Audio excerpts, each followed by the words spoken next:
오늘 강연은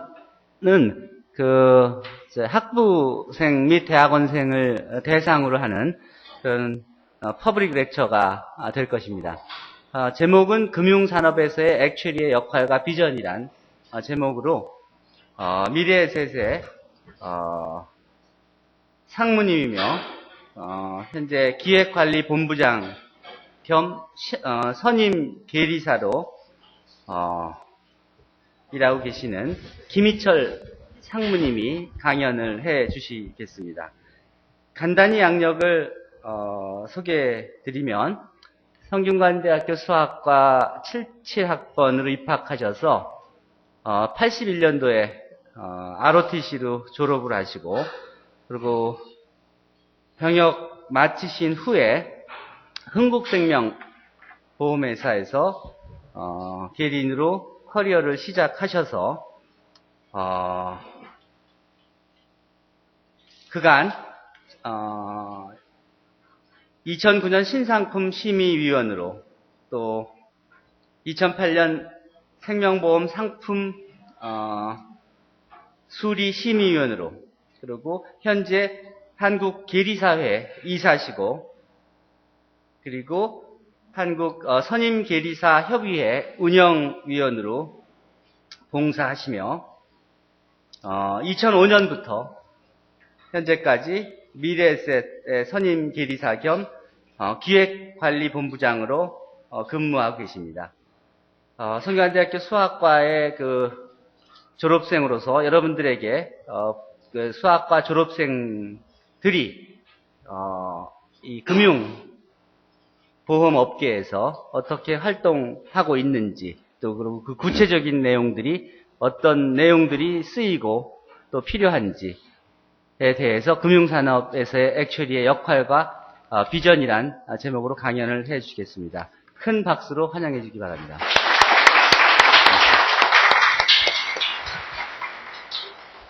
예. 마이크를 예.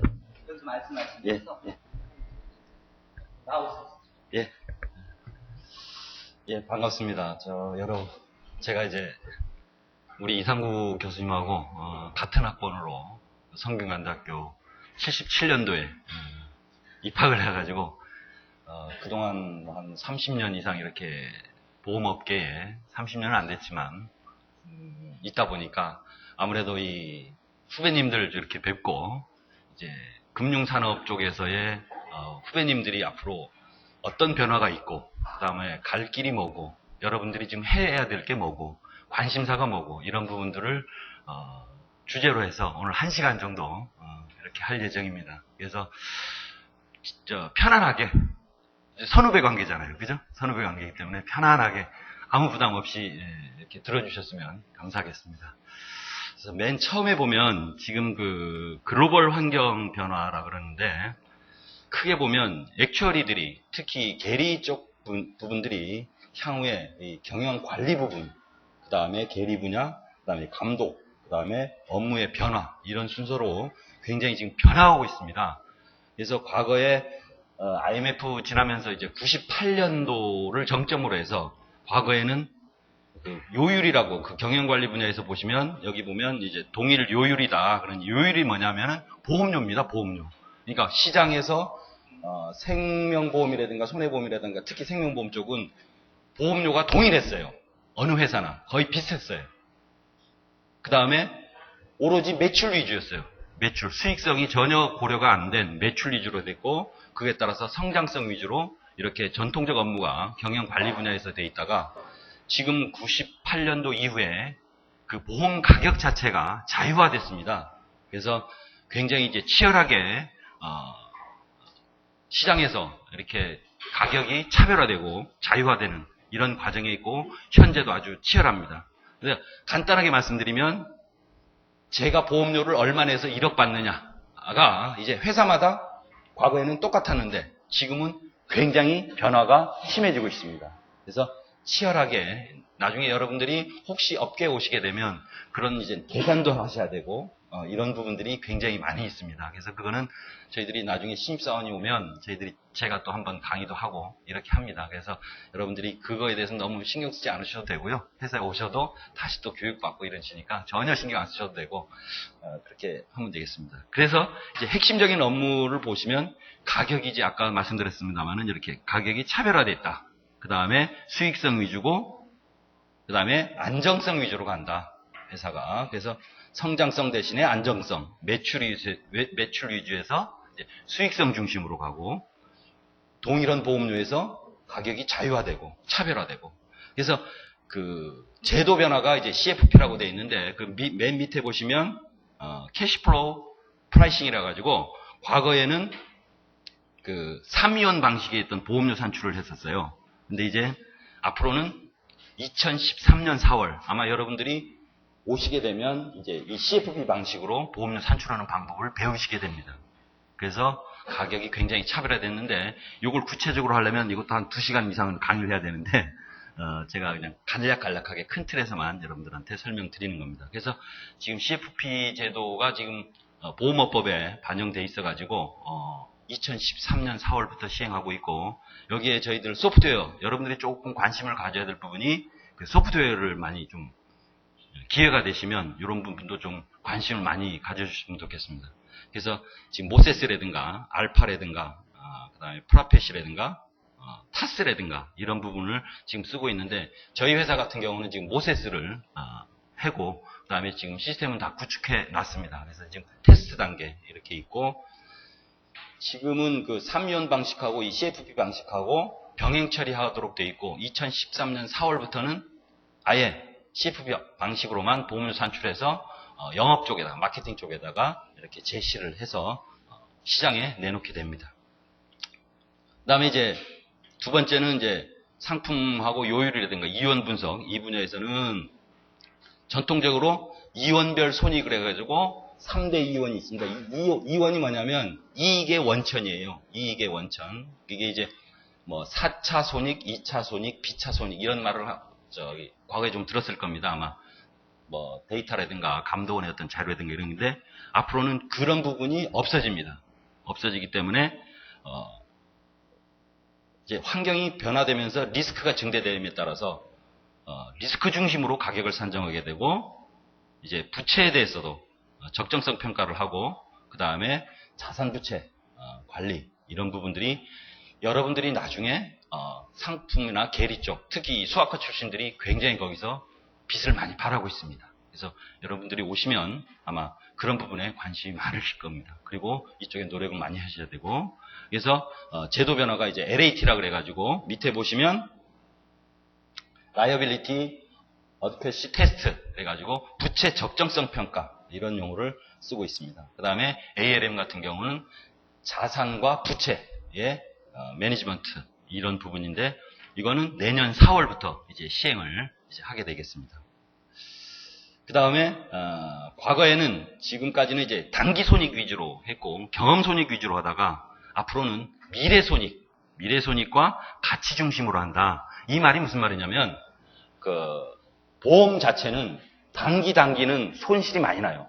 그게 무슨 얘기냐면 초기에 투자를 많이 하는 개념이에요.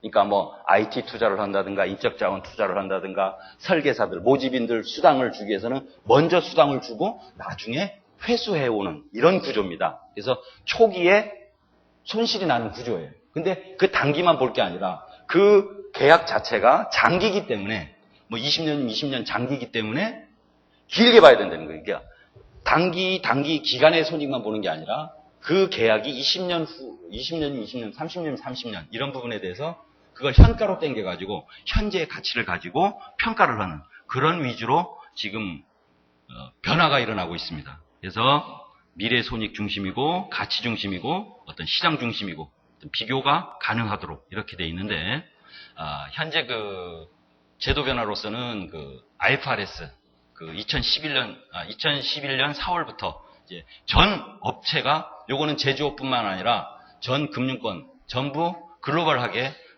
회계 기준이 변경이 됩니다. 그래서 이것도 저희들은 시스템을 다 마련해 있고 현재 테스트 중에 있다 이렇게 말씀드릴 수 있겠고요.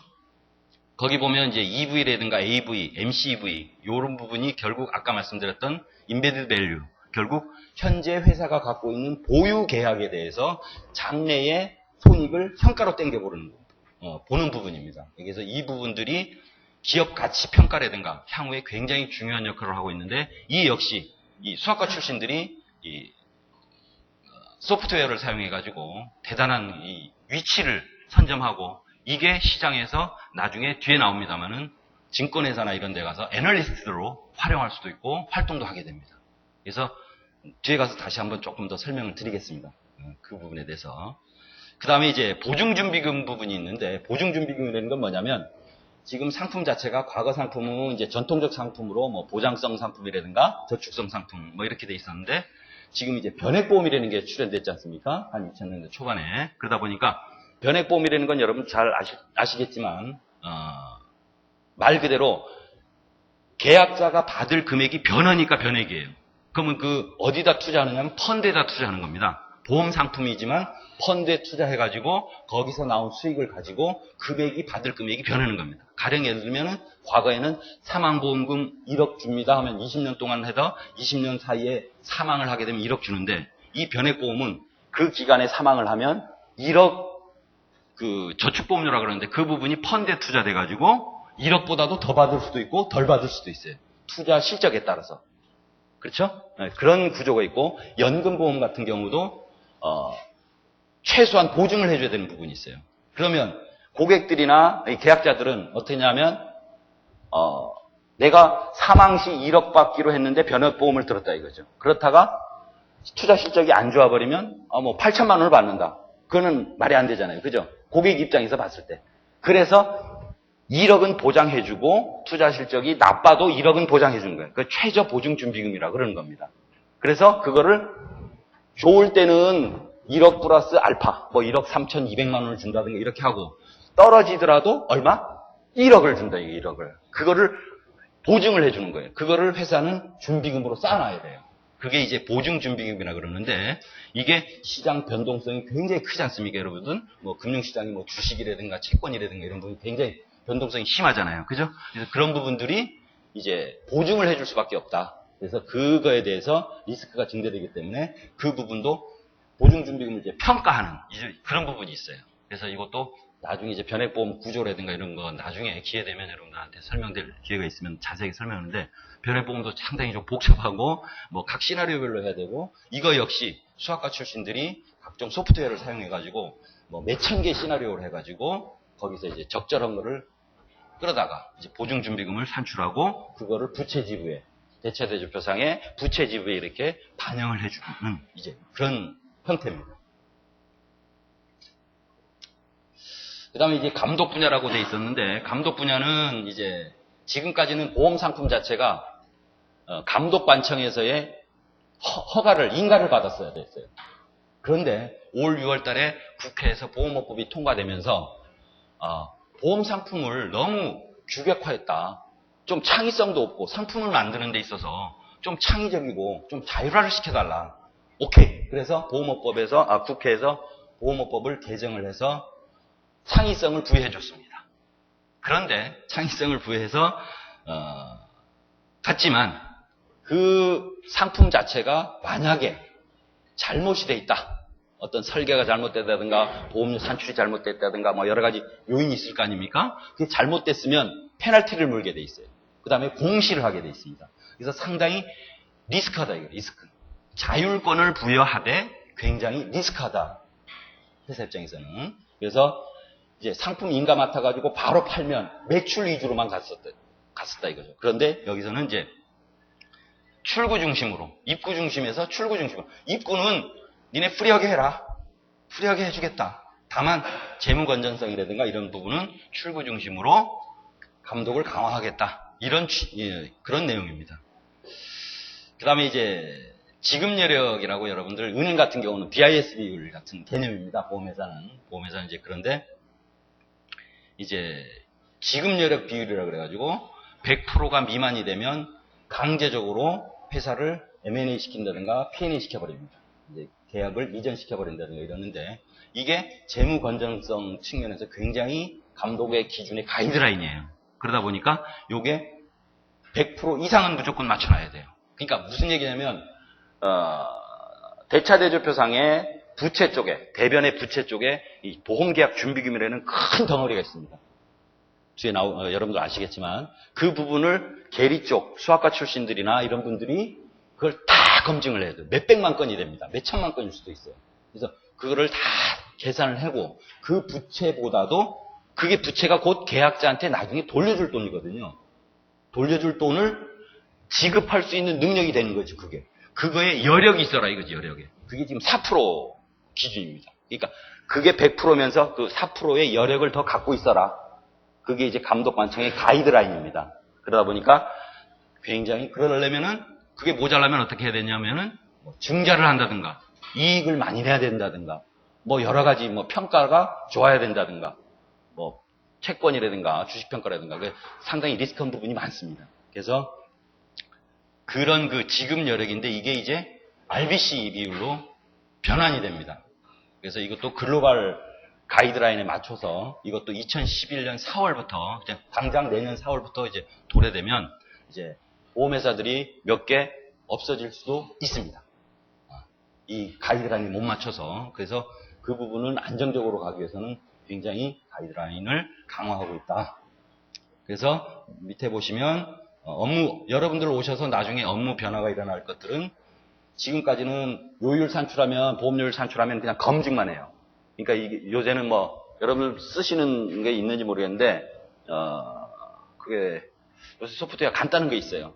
근데 그 정도로 갖고 되거든요. 근데 지금은 이제 모세스를 사용해야 되고 아까 얘기했던 이쪽 부분에 있던 알파라든가 프라핏이라든가 타스라든가 이런 거를 가지고 산출을 해야 됩니다. 앞으로는. 그래서 검증이나 통계 수준에서 프라핏 테스트를 하고 코스트 분석을 해줘야 되는 업무 자체가 그렇게 변화가 일어납니다. 그 다음에 이제 아까 말씀드렸던 책임준비금 자체도 그냥 준비금 쌓는 게 중요한 게 아니라 그거에 상응하는 자산의 포트폴리오가 어떻게 됐느냐 이런 부분이 굉장히 강조되고 있다. 그 다음에 보증준비금 같은 경우 아까 변액보험 같은 경우 보증준비금도 어떤 결정론적으로 평가를 했는데 이제는 확률론적으로 아까 말씀드렸던 시나리오가 뭐 몇천 개 있으면 그 돌리는 데만 해도 뭐 며칠 걸리고 뭐 열흘 이상 막 걸리고 이런 그런 구조가 돼 있다 이거죠. 그 다음에 손익이라든가 평가 부분도 아까 이원별 손익 분석에서 리스크 중심으로 이렇게 많이 변화가 돼 있다. 그래서 지금까지는 뭐 수학과 출신들이나 이제 업계에서 이렇게 바라보면 주로 특별하게 제너럴리스트 누가 와도 할 수 있는 업무였다가 이제 앞으로는 전부 스페셜리스트로 바뀌어가는데 그 중추적인 역할을 하는 게 여러분들이 나중에 보험업계나 이렇게 오시면 굉장히 스페셜리스트 할 수 있다 이렇게 말씀드릴 수가 있습니다. 그래서 여러분들이 나중에 기회가 되신다면 그런 부분에 관심을 많이 가지시고 지금은 뭐 엑셀이나 이런 거 갖고는 거의 힘들어요 여러분들이. 그건 아주 옛날 업무고 간편한 업무예요. 그렇지만은 아까도 말씀드렸지만은 소프트웨어 부분에 이제 모세스라든가 알파라든가 뭐 프라펫이라든가 타스 뭐 이런 부분들에 여러분들 기회 되면 많은 관심 가지면 굉장히 여러분들 나중에 도움이 될 거다 이렇게 말씀드릴 수 있겠습니다. 자, 그 다음에 제가 이렇게 한번 정리를 해봤습니다. 액츄얼의 역할 및 이 비전 이렇게 제목을 이렇게 했는데 역할은 주로 보험권에서는 뭐 상품 개발하는데 보험료를 산출하는데 여러분들이나 전아이들이 그런 역할을 보험권에서는 오셔서 업무 자체가 이런 보험료 산출하는 업무라든가 위험률을 산출하는 업무. 위험률이라 그러면은 보험은 반드시 위험률이 있어야 돼요.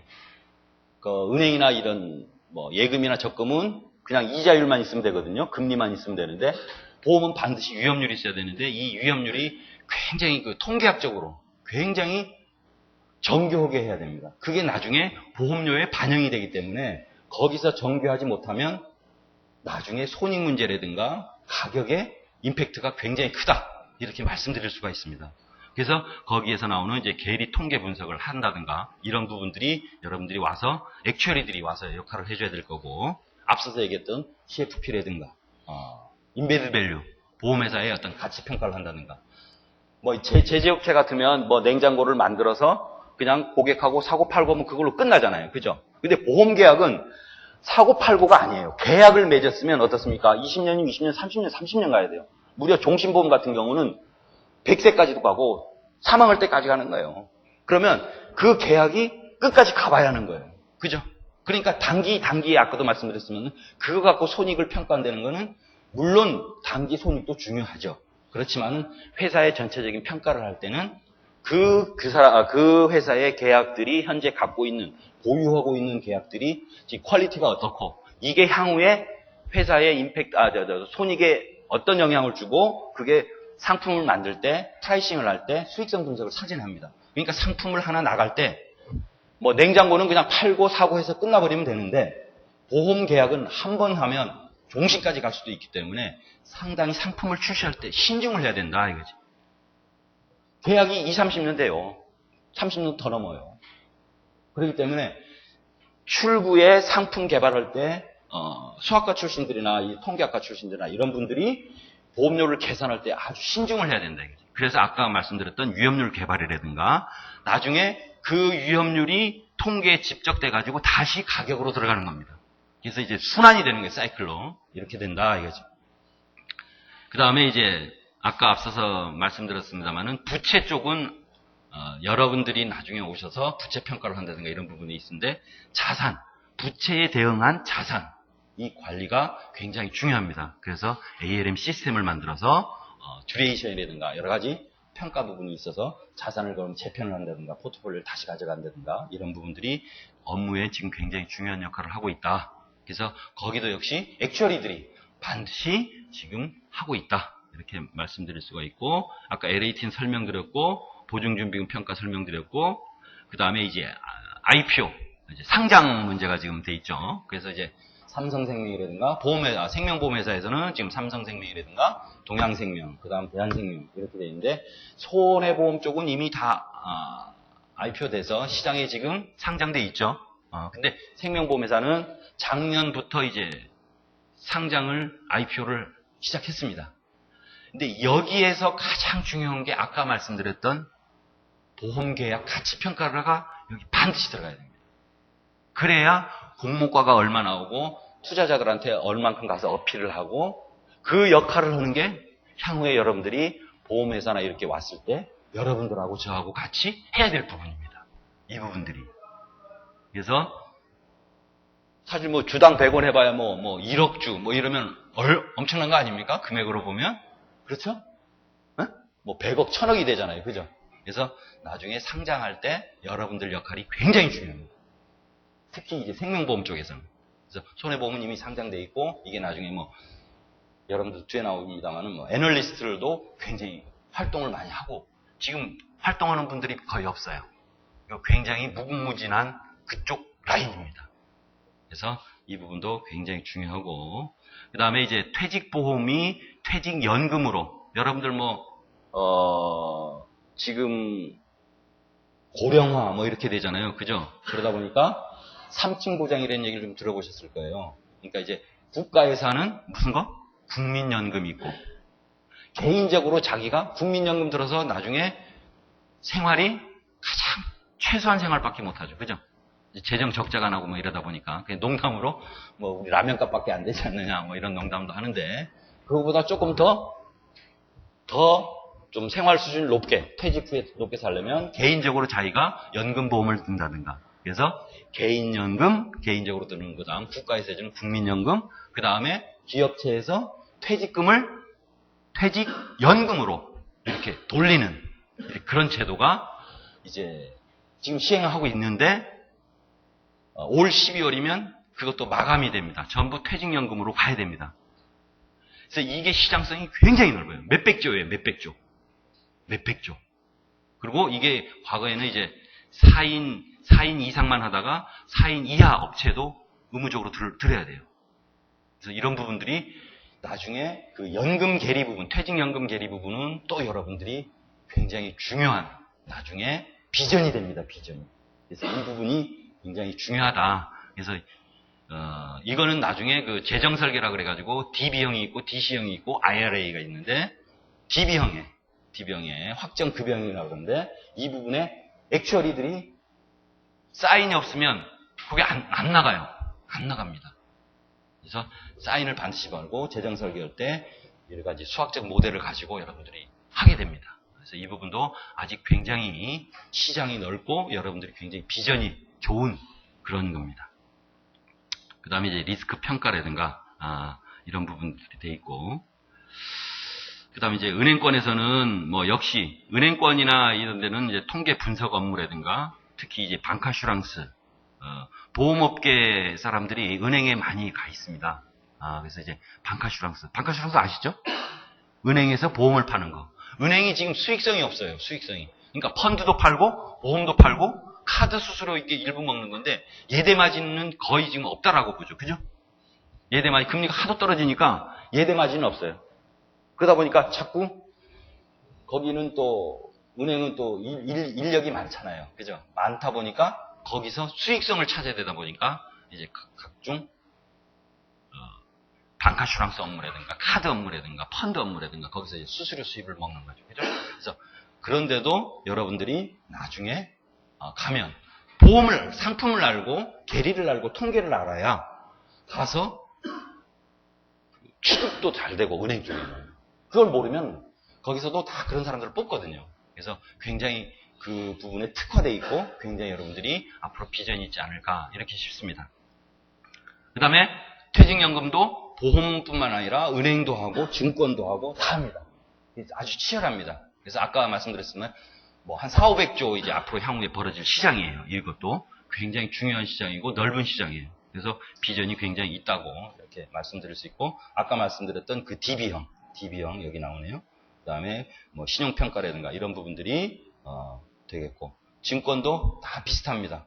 증권에서도 보험을 팝니다. 보험도 팔고 거기 뭐 기업가치평가라든가 파생상품이라든가 신용평가라든가 연금계리라든가 그 다음에 이제 기타 이쪽에서도 보면 뭐 정책 개발을 할 때도 액추어리 쪽이 무슨 정책을 할 때는 항상 통계 자료가 없으면 근거가 없잖아요. 그죠? 그래서 분석을 한다든가 통계 집적을 한다든가 통계의 어떤 그 방법론이라든가 이런 부분들이 굉장히 많이 좌우가 됩니다. 그래서 뭐 아까 연금재정 평가라든가 건강보험 요율 책정이라든가 예금보험료 평가라든가 그 다음에 회계감사라든가 그 다음에 계리감사, 컨설팅 이런 쪽에 역할을 여러분들이 굉장히 많이 해야 되는 굉장히 비전이 있고 큰 데라고 볼 수 있습니다. 그래서 그 밑에 비전이 있지만 지금 뭐 생명보험만 해도 지금 회사가 22개 회사 현재 저희들 외국사 포함해서 22개 회사가 있고 그 다음에 뭐 손해보험이라든가 재보험이라든가 공제 들어보셨습니까? 공제 들어보셨습니까? 네. 공제가 보험입니다. 근데 이제 농협 공제 그 다음에 뭐 새마을 금고 이런 데도 전부 액추어리들이 다 있어요. 다 있습니다. 그래서 뭐 유사보험이라고 됐는데 그 다음에 보험 개발원이라든가 생명보험 협회라든가 계리사회, 연수원, 뭐 협의회 뭐 이런 부분들이 굉장히 여러분들이 가야 될 길이 많습니다. 그래서 열심히 하시면 아마 굉장히 좋은 길이 열리지 않을까 이렇게 싶고요. 그 다음에 뭐 은행도 마찬가지고 증권이나 자산운용사, 뭐 신용평가사라든가 감독원도 하실 수도 있고 뭐 한국은행, 뭐 연금관리공단이라든가 회계법인, 특히 요새 회계법인 내에 여러분들 뭐 CPA들만 이렇게 하는 것 같은데 거기도 이제 굉장히 본부가 많습니다. 본부가 많고 지금 그 CPA 쪽에서 4대 회계법인이 있죠, 그죠? 우리나라에 어디입니까? 네?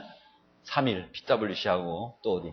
삼정, KPMG, 그 다음에 딜로이트 안진, 그 다음 어디 있어요 또 하나가? 한영 이렇게 4대 회계법인이 아마 국내의 MS가 한 70% 이상 차지해버립니다. 70% 이상 차지하고 그러니까 회계법인도 지금 CPA들이 1000명씩 이상 배출하고 있잖아요. 그죠? 그러다 보니까 CPA가 합격을 하고 나서도 이제 취직 자리가 없어요. 많이 못해요.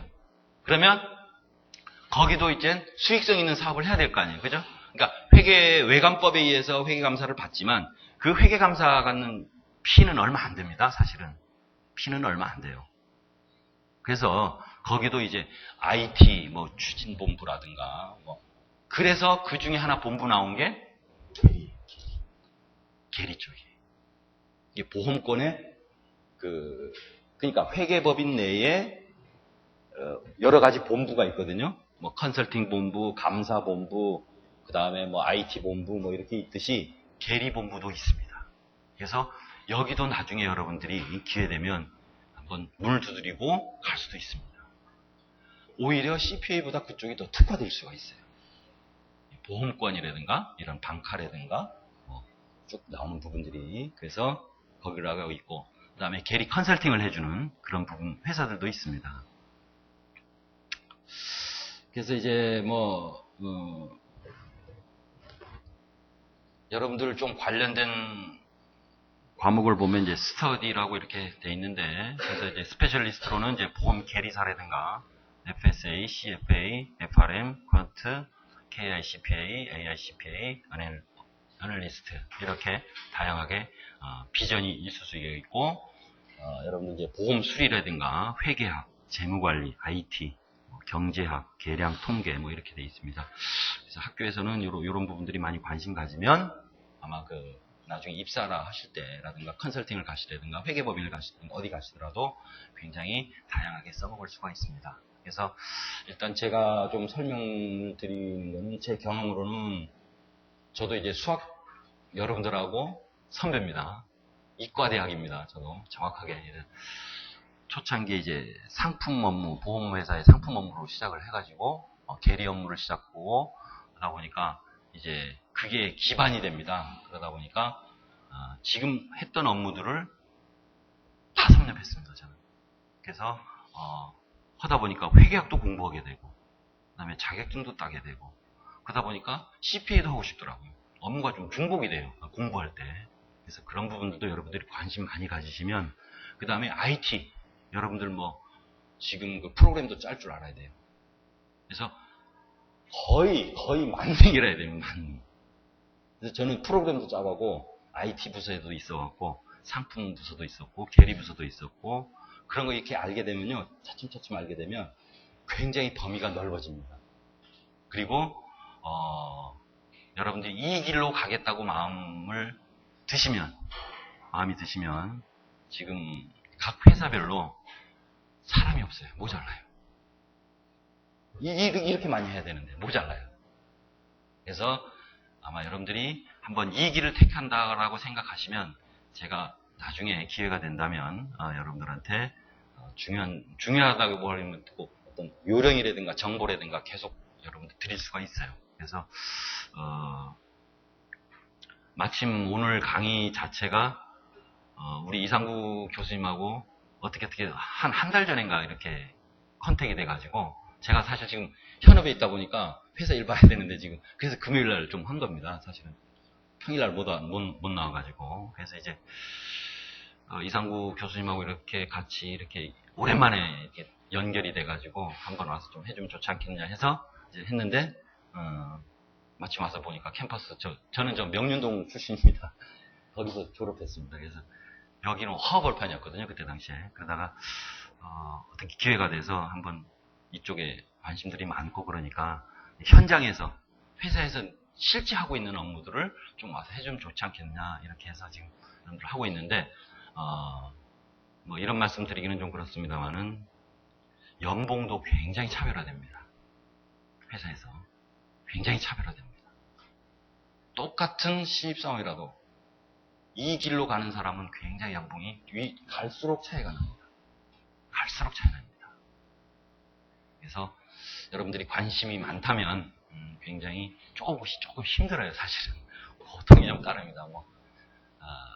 시험 공부하는 것도 그렇고 그래서 이제 그런 부분들이 좀 있는데 이따가 그거는 조금 더 자세하게 말씀드리고요. 요거는 그냥 제가 여러분들 다 아시는 걸 거예요.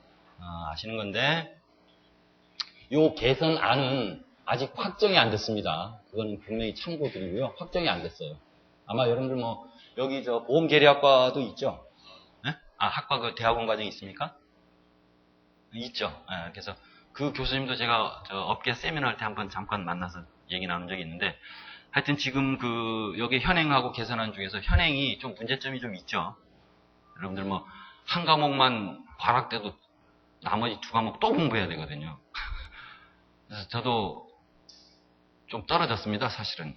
과거에 시험 볼 때. 이거 한 번에 안 돼요. 굉장히 힘들더라고요. 그래서 저 경험담 잠깐 말씀드리면, 저는 입사할 때, 하도 옛날에 입사해가지고, 보험 계리가 뭔지도 몰랐어요. 보험회사의 보자도 몰랐어요. 진짜로. 그래서 가다 보니까, 계리구나 하고, 이런 업무를 하는구나 해서 이제 했는데, 아주 옛날입니다. 그거는. 여러분들 혹시 또 태어나기 전일 수도 있어요. 그래서 그런데, 이 일을 해야 되겠다 해서, 저는 회사에 다니면서 자격증을 땄어요. 회사에 다니면서. 그러니까 회사라는 게 그렇지 않습니까? 급여를 주고 일을 시키고 그거에 대한 급여를 받는 건데 회사에서 일을 안 하고 공부만 하면 하겠습니까? 안 합니다. 그리고 선배들이 가만히 있겠습니까?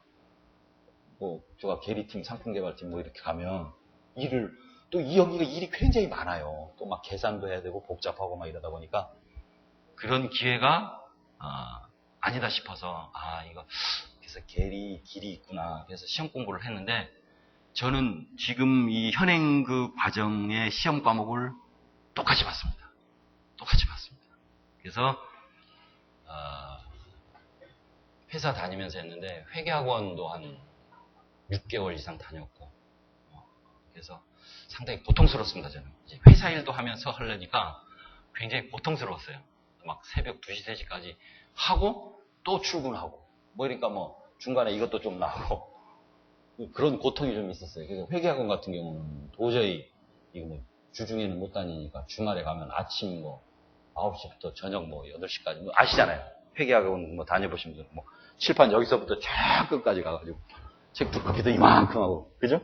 그래서 굉장히 그런 부분들이 많잖아요. 그래서 여러분들이 한번 이 길을 제가 이렇게 간단하게 말씀드리지만은 여러분들 원하는 직장도 있을 수 있고 비전도 굉장히 넓고 해야 될 일도 많고 나중에 이 길로 가게 되면 연봉도 굉장히 특화되어 있고 갈 길이 많습니다. 그리고 각 회사마다 지금 굉장히 이런 부분들이 지금 모자라다는 거, 수요가 굉장히 많다는 거 이렇게 참고로 이렇게 말씀드리니까 여러분들 기회 되시면 여기에 한번 도전도 해보시고 그렇게 하고요. 지금 저희 회사 같은 경우는 신입사원을 모집을 하고 있더라고요. 그래서 저도 깜짝 놀래가지고 오늘 이렇게 보다 보니까 이제 신문 광고에도 이렇게 나오고 아마 인터넷에서도 여러분들 보시면 나올 거예요. 그래서 우연히 우리 이 교수님하고 저하고 한 달 전에 강의 예약했는데 우연히 또 신입사원 모집 기간이더라고요. 그래서 그런 부분들에 대해서도 여러분들이 제가 이제 중간에는 또 면접위원으로도 갑니다. 가끔씩. 그래서 그건 이제 회사 인사에서 이제 해줘야 될 일인데 어쨌든 그런 부분들이 오면 여러분들 그런 부분들이라든가 그런 부분들을 자기소개서 쓰는 부분들이 이렇게 보면 너무 형식적이에요. 그거는 제가 보기에는 혹시 기회 되시면 다른 데도 모르겠어요. 근데 너무 형식적이에요. 거의 넘겨버립니다. 안 봅니다. 안 봐. 그래서 여러분들이 진짜 자유롭게 한번 표현도 하시고 자기소개서 쓸 때 그다음에 면접 보는 요령도 사실 좀 요새 자꾸 나오지만은 지금 집단 면접도 해보고 이렇게 개별 면접도 하는데 면접 볼 때는 사실 물어보거든요. 특히 이 상품이나 이 계리 쪽이 물어보면 여러분들 당연히 몰라요. 알 수가 없어요. 알 수 없는 질문합니다. 그러면 그걸 답변하려고 하면 안 돼요. 솔직하게 이건 이런 부분인데 내가 학교에서 공부할 때 이런 부분 했었지만 이건 놓쳤다라든가. 자신감 있어야 돼. 자신감. 모르는 자신감도 있어야 돼. 모르는 자신감. 응?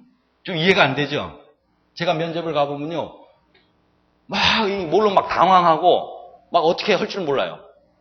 굉장히 자신감이 결여되는 거예요. 그러니까 원래 지식이 없으면 굉장히 자신감이 없게 돼 있어요. 사실은. 근데 모르는 자신감도 갖고 있어야 돼요. 면접 볼 때는. 응? 그래서 자신감도 일단 가져야 되고 그 다음에 면접 볼 때 좀 열정적인 모습을 보여줘야 돼요. 여러분들이. 열정적인 모습.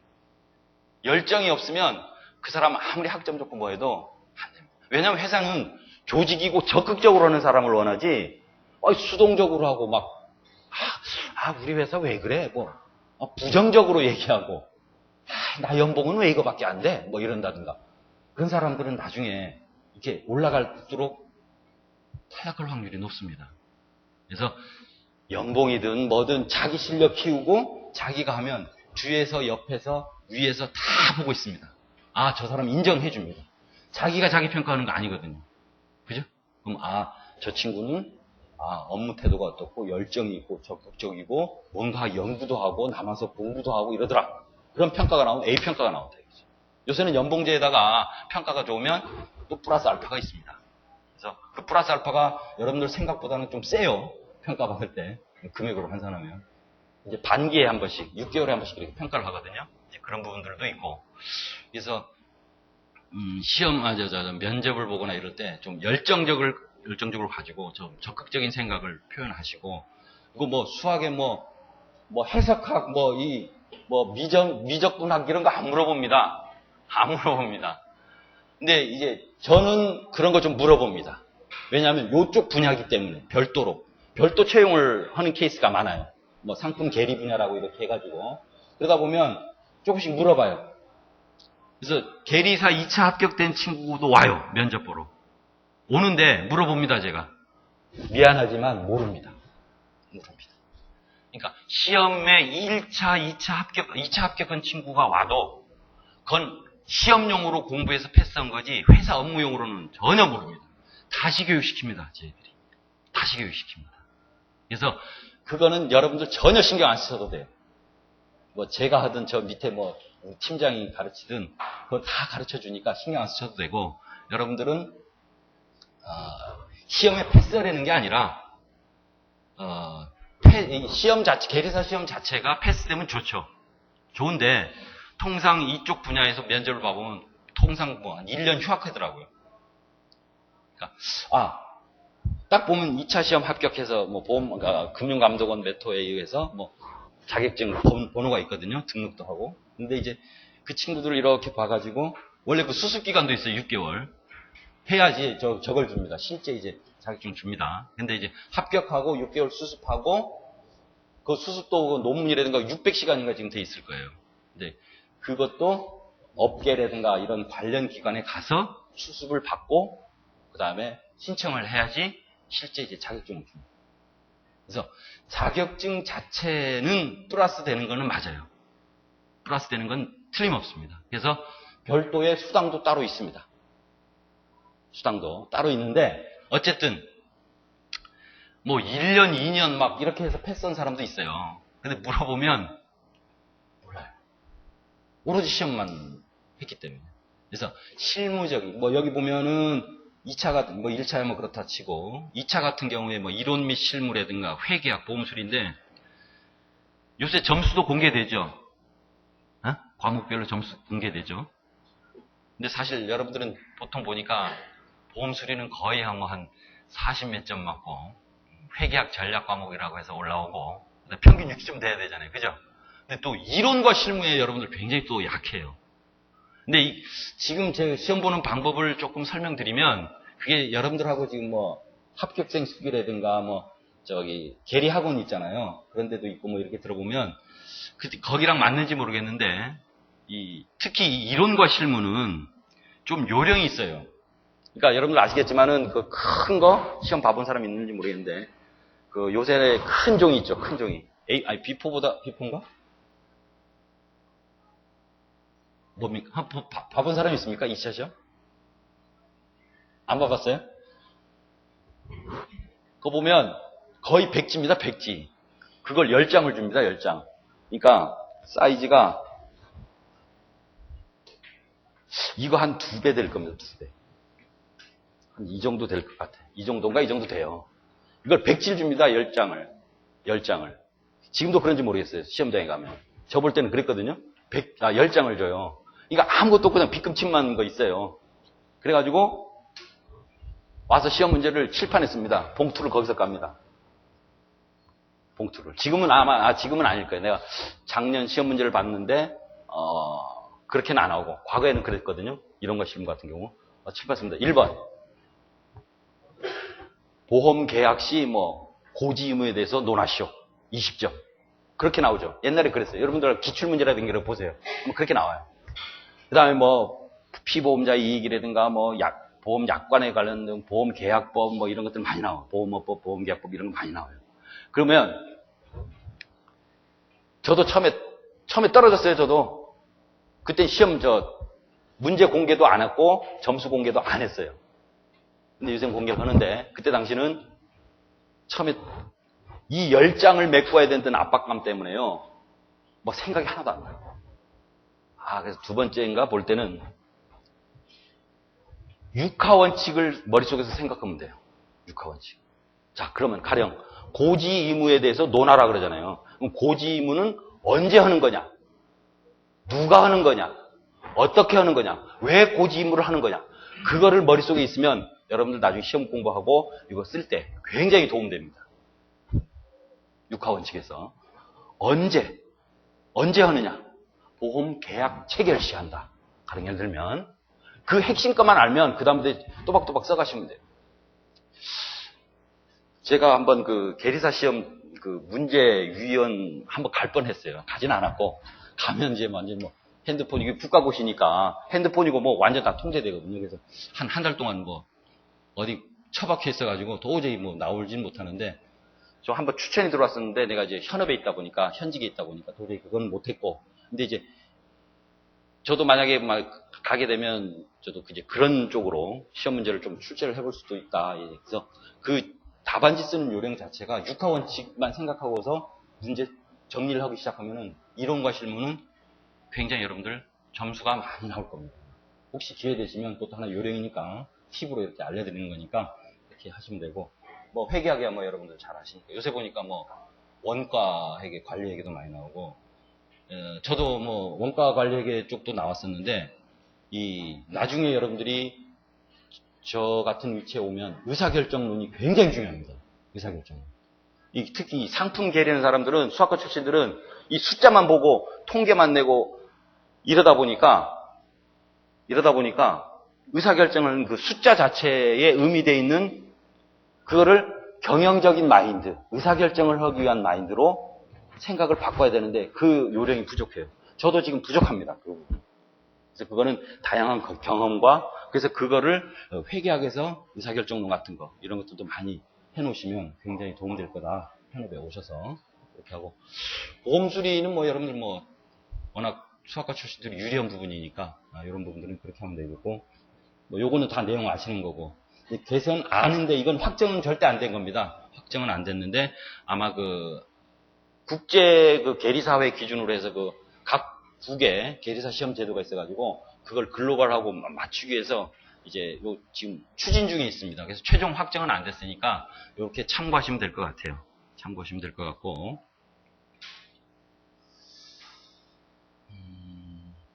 그래서 전체적으로 여러분들한테 오늘 이제 큰 비전 앞으로 이제 은행권이라든가 보험권이라든가 뭐 회계법인의 어떤 그 계리 본부에 산하돼서 갈 수 있는 길이라든가 기타 여러 가지 길이 굉장히 많이 있다 이렇게 말씀드리고 저희 회사 같은 경우는 이제 제가 이제 상품 계리 신입사원을 뽑으면 교육을 다시 시켜줍니다. 그래서 시켜주기 때문에 여러분 전 뭐 다른 회사도 비슷할 거예요. 그래서 이쪽에 기초가 없으면 굉장히 힘들어요. 그리고 이 기초가 상당히 방대합니다. 방대해요. 그래서 회사 오면 좋죠. 뭐 가르쳐줘, 밥 먹여줘, 급여줘, 복리후생 뭐 많습니다. 또 뭐 많아요. 그래서 여러분들이 열심히만 한다면 길이 굉장히 많잖아요. 그죠? 길이 굉장히 많죠. 제가 아까 말씀드렸듯이 이쪽 뭐 생명보험 쪽이라든가 여기 손해보험 쪽이라든가 뭐 재보험이라든가 뭐 굉장히 많아요. 은행, 증권. 특히 요새 이제 애널리스트 같은 경우는 지금 없어요. 이제 애널리스트 같은 경우는요, 그냥 아시잖아요. 보험의 애널리스트, 뭐 건설의 애널리스트, 뭐 이렇게 있잖아요. 그렇죠? 레포트 뭐 내주고 이렇게 하잖아요. 분기보고서라든가. 근데 사실 보험도 생명보험하고 손해보험 완전 차이 납니다. 그러니까 지금 제가 애널리스트를 이렇게 레포트 하는 걸 보면 엉터리. 순 엉터리예요. 기초가 안 돼 있고 이 인베드 밸류라고 해가지고 아까 EV라고 있었잖아요. 그런 부분들이 안 해본 사람들이에요. 단순하다 이게 단순해. 그래서 그런 길도 굉장히 여러분들이 나중에 굉장히 활성화되고 거기도 많이 셉니다. 뭐가? 이게 굉장히 셉니다. 그래서 조금 힘들더라도 여러분들 우리 교수님들 강의 잘 들으시고 나중에 이 시험 공부 도전하고 싶으신 분들은 더 열심히 하시고 그렇게 하시면 될 것 같고요. 혹시 질문 있으면 편안하게 제 후배님들한테 아무거나도 제가 질문 받고 싶고 제가 아는 범위 내에서는 다 답변해드리고 나중에 혹시 우선 질문을 좀 받아볼게요. 뭐 궁금한 거 있으면 말씀해보세요. 제가 현직에 있기 때문에 지금 저 신입사원도 보고 있고 뭐 한 몇 년 전부터는 뭐 저 신입사원 면접도 몇 번 갔습니다. 그래서 그런 경험담이라든가 궁금한 거 있으시면 한번 질문해 주시면 제가 편안하게 답변해드리고 사실 이거 오늘 1시간을 하는 거는 굉장히 약한 거예요. 사실은 이 큰 틀에서 전반적인 것만 설명드렸고 아까도 말씀드렸습니다만은 뭐 EV 같은 거 와서 저기 설명하고 들으시려면 뭐 프로그램 짜고 뭐 하고 설명 듣고 해가지고 한 10시간은 해야 돼요. 10시간. 그래서 뭐 그거는 뭐 나중에 문제고 혹시 궁금하신 거 있으시면 말씀해 주시면 제가 성의껏 후배님들한테 최대한 반영해서 설명드릴게요. 없습니까? 아무거나 줘요. 아무거나. 제가 이제 기획관 말씀하세요. 네.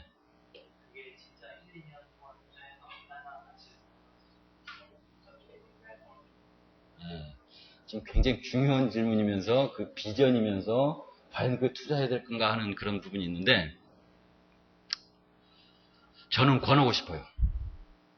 앞으로의 비전으로 봐서는 한번 해봄직해요.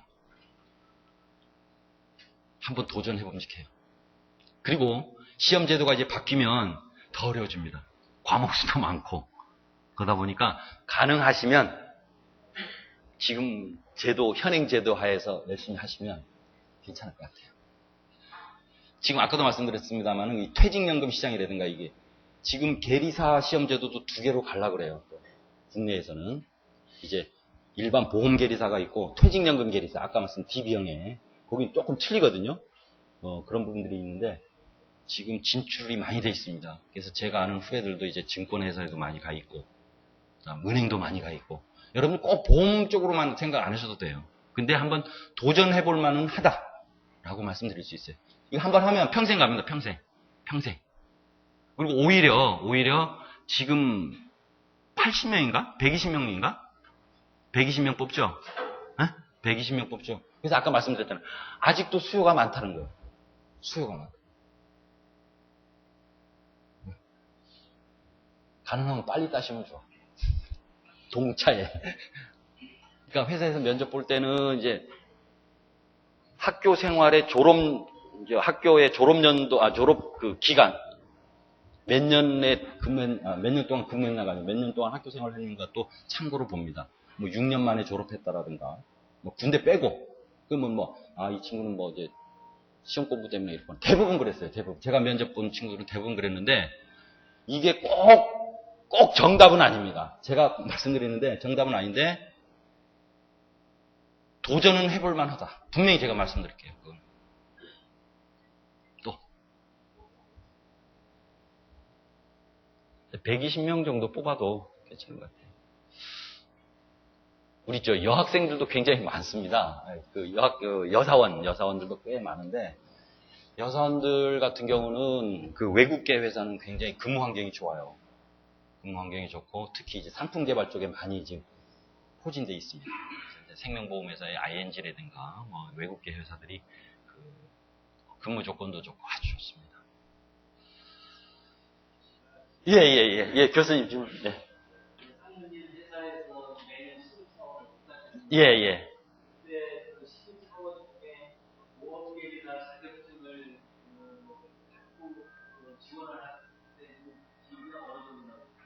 그러니까 상품 계리 쪽만 전체 모집을 하는데 또 상품 계리 쪽만 또 지원 분야가 있지 않겠습니까? 뭐 경영 관리 부분, 뭐 마케팅 부분 뭐 있잖아요. 근데 이제 상품 계리 쪽만 이렇게 하면 한 한 4, 50명씩 지원을 합니다.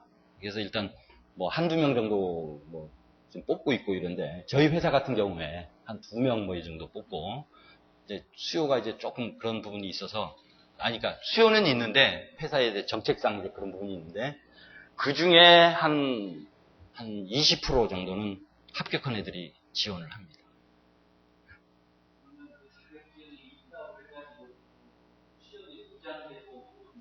그거는 좀 무관합니다. 그래서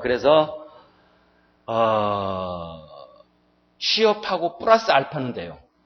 그래서 처음에는 저도 2차 시험까지 최종 합격한 애를 뽑아봤는데 회사 입장에서 문제는 뭐냐면 근무 경력이 어느 만큼 되면 다른 회사로 가버려요. 그러니까 그거는 계리사만이 아니더라도 회계사들도 마찬가지예요. 그러니까 회사 입장에서는 그 친구가 회사에 기여를 해야 되는데 오히려 경력만 쌓고 다른 데 가는 그런 효과를 봐버리거든요. 회사 입장에서는. 그러다 보니까 조금 머뭇머뭇은 해요. 머뭇머뭇은 한데 지금 그 계리사들이 의무적으로 회사별로 몇 명씩 두라는 건 없는데 향후에는 이제 그런 부분들이 좀 되지 않을까 생각을 해요. 그래서 이제 저 같은 경우는 이제 계리사 중에서도 선임 계리사라고 해가지고 그건 의무적으로 있어요. 감독 관청에서 의무적으로 되는데 그거는 이제 보험 계리사 자격증이 있고 10년 이상 경력된 사람이 계리사 중에서 선임을 해라. 대표적으로 해라. 그래가지고 이런 제도가 있는데 그런 부분이 있습니다. 그래서 장기적으로 봐서는 아까도 질문했지만 자격증을 갖고 계신 게 플러스가 된다. 이렇게 말씀드릴 수가 있습니다. 그래서 장기적으로 뭐 20, 30년 직장 생활을 하시고 임원까지 가시고 이렇게 하시려면 그거는 갖고 출발하시는 게 더 좋지 않을까 하는 생각입니다. 네, 또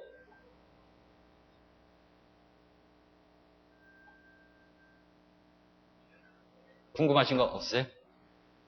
시간이 거의 됐으니까 공식적으로는 병원에서 강의를 마치고 그리고 이제 나머지 한 10분 동안 더 궁금한 것을 와서 나와 같이 얘기하는 겁니다. 자, 먼저 저기 좋은 강의를 해주신 김희철 사모님한테 감사드립니다.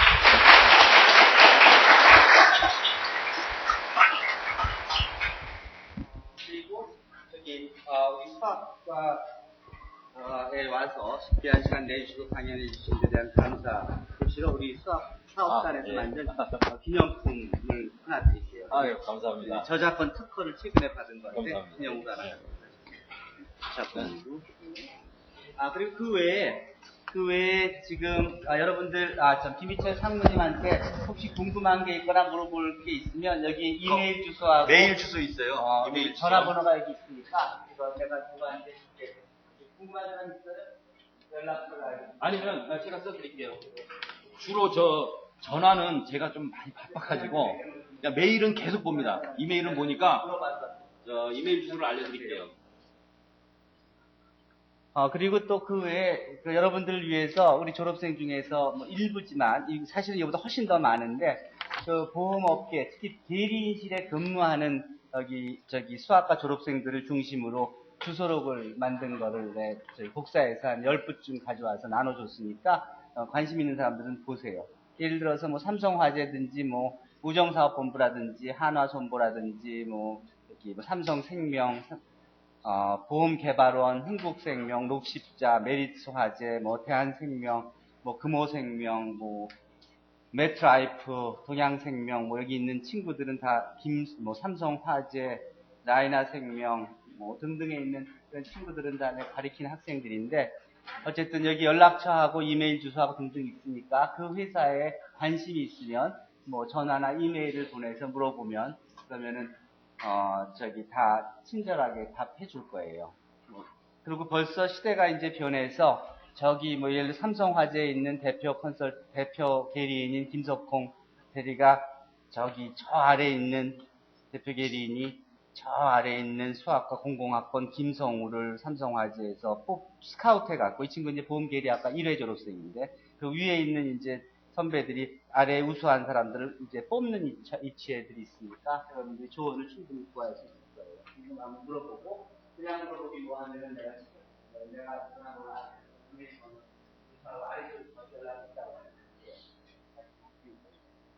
그래요. 자, 그러면 저기 다시 한번 감사드리고 아, 예. 그리고 고맙습니다. 궁금한 거 있는 학생들은 나와서 저기 직접 물어보세요. 음료수 하면서 물어보도록 하세요. 네. 고마워요. 예. 끝.